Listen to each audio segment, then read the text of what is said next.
warahmatullahi wabarakatuh.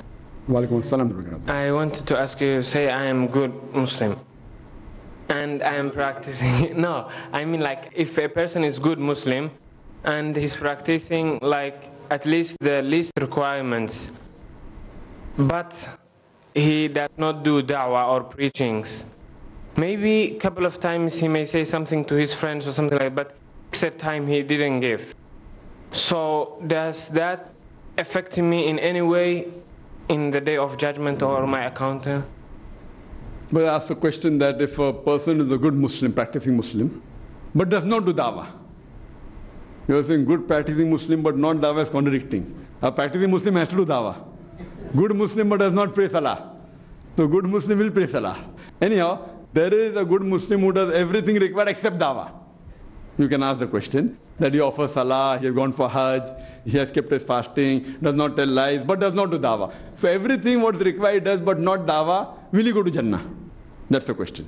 According to Surah Al-Asr, chapter number 103, verse number 1 to 4, it says, Wal asr innal insana lafi khusr illa allazina amanu wa amilus solihati wa tawasaw bil haqqi wa tawasaw bis sabr. Which means that by the token of time, man is verily in loss, man is in khasara.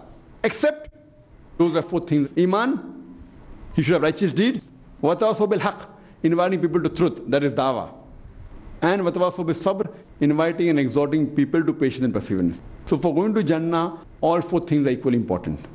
If anyone is missing, under normal circumstances, you shall not go to Jannah. You may be a very good Muslim, you may be offering 5 times salah, you may have gone for hajj, you may be fasting in the month of Ramadan, may have paid the zakat, may be working hard, but don't do dawah. According to Surah Al-Asr, you shall not go to Jannah. If Allah wants to forgive you and put you in Jannah, that's Allah's prerogative. He can do that. Because Allah says in Surah Nisa, chapter number 4, verse number 48, and in Surah Nisa, chapter number 4, verse number 116, that Allah subhanahu wa ta'ala, if He pleases, He may forgive any sin, but will not forgive the sin of shirk. So shirk, associating partners with God, worshipping anyone besides Almighty God, this Allah will never forgive. Anything else, if He pleases, He may forgive. So if you don't do dawah and Allah wants to forgive you, He can. If you don't fast and Allah wants to forgive you, He can. But will Allah forgive? I don't know. So best is do everything. That is the best. Once in a blue moon doing dawah, you should do regularly.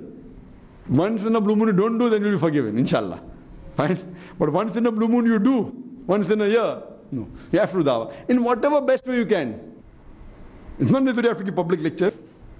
Not necessary you have to have whole meetings. Talk to your friends. Can't talk directly, give books. Give video cassettes. The best of your ability. Fine, you can use your money to get some books, whatever it is. So whatever is in your capacity, you should try and convey the message to the best of your ability. It's a requirement, it's a fard. It's one of the requirements to go to Jannah. Hope that answers the question. Wa akhiru da'wana alhamdulillahi rabbil alamin.